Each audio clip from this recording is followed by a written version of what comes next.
दोस्तों, लगता है आप हमारे परिवार में नए आ चुके हो। अब नए आ गए हो तो परिवार का हिस्सा बनकर ज़रूर जाना, चैनल को सब्सक्राइब जरूर करना। यह कहानी है राकेश और अनीता की।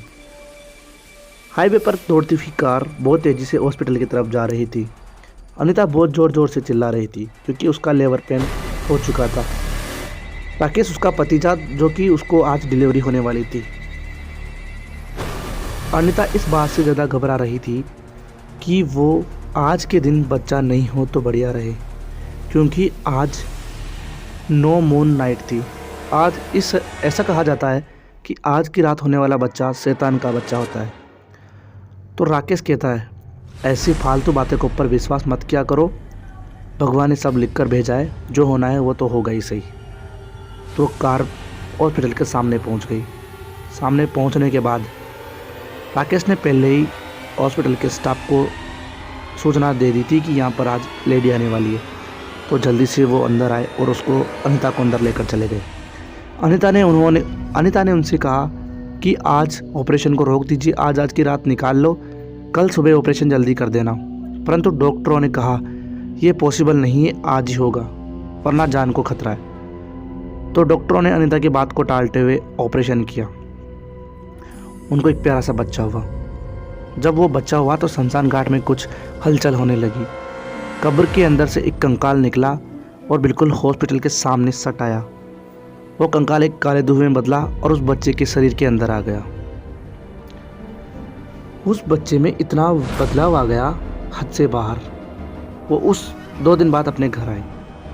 घर आने के बाद वो बच्चा बहुत ज़ोर ज़ोर से रोने लगा। राकेश और अनीता ने उससे चुप कराने की बहुत कोशिश की, परंतु वो चुप नहीं हुआ। तभी उनकी खिड़की के अंदर एक बिल्ली आकर बैठी। जैसे बिल्ली ने आवाज़ दी, वो बच्चा एकदम से चुप हो गया। तब राकेश ने अनीता से कहा कि इसके लिए बिल्ली की आवाज़ नहीं है, इसलिए इसे सुनकर चुप हो गया। अनीता इस बात से परेशान थी क्योंकि उनका रूम 8वें माले पर था और वो बिल्ली वहाँ पर आई कैसे, और उस जगह पर बैठने का भी कोई इंतज़ाम नहीं था कि बिल्ली वहाँ पर बैठ सके।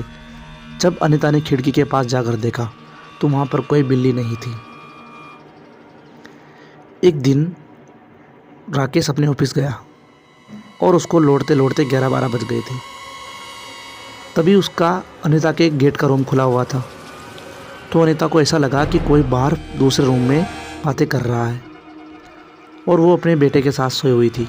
तो अपने बेटे को बेड पर ही छोड़कर वो दूसरे रूम की तरफ निकल गई। जब उसने लाइट जलाकर देखा तो वहाँ पर कोई नहीं था और वो वापस अपने रूम में आई तो उसका बेटा बेड पर नहीं था। वो ज़ोर से चिल्लाई। तभी राकेश दौड़ता हुआ आया और कहा, क्या हुआ?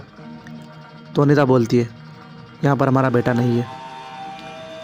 तभी वहाँ पर राकेश एकदम से नज़र जाती है बेड पर और देखता है कि वो बच्चा नीचे गिरा हुआ था। तो उसने कहा, ये है ना बच्चा। तो उसने उसे उठाया और वापस बेड पर रखा। उसके बाद जो हुआ वो बहुत ही शर्मनाक था, क्योंकि अनीता 2-3 दिन से उससे दूर रहने लगी थी। वो उसे चर्च ले जाना चाहा, क्योंकि वो भगवान चर्च को मानती थी। तो वह चर्च जाना चाहा तो वहाँ पर ले गई।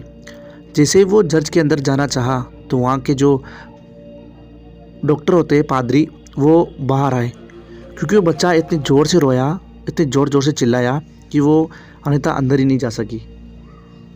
उसने बच्चे पर हाथ फेरा, हाथ लगाया। हाथ लगाने के बाद एकदम से उस फादर को इतना ज़ोर का झटका लगा जैसे उस बच्चे ने उसको धक्का दिया हो, और उसने सर ज़ोर से दूसरी तरफ किया उस बच्चे ने।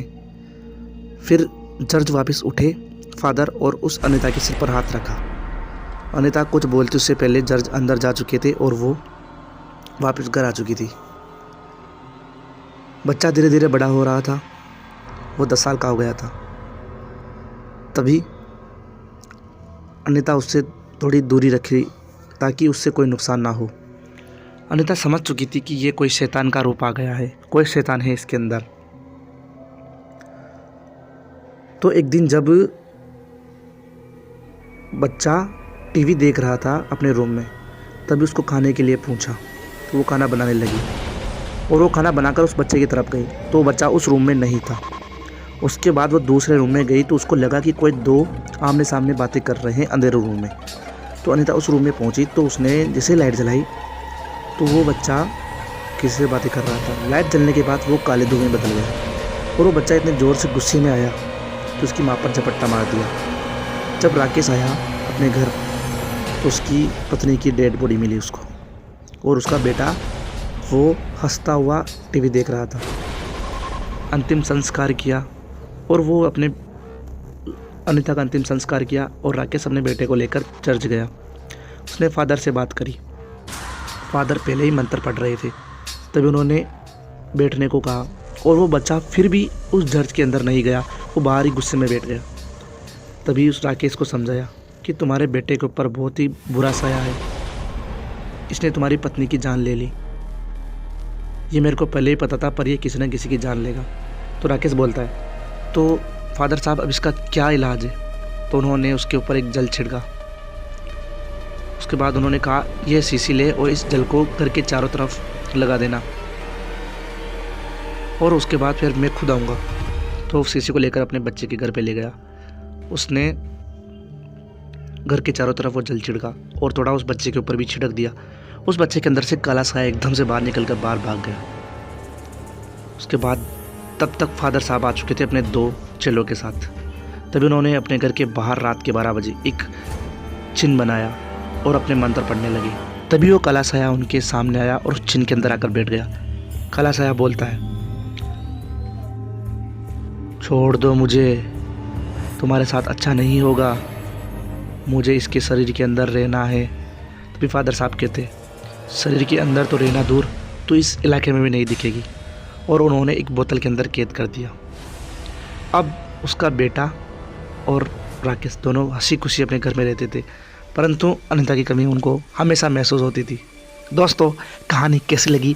कहानी अच्छी लगी हो तो एक प्यारा सा लाइक कर देना, चैनल को सब्सक्राइब जरूर करना यार दोस्तों, मोटिवेट होना ज़रूरी होता है। और मिलता हूँ आपसे अगली कहानी में, तब तक के लिए बाय बाय मेरे दोस्तों।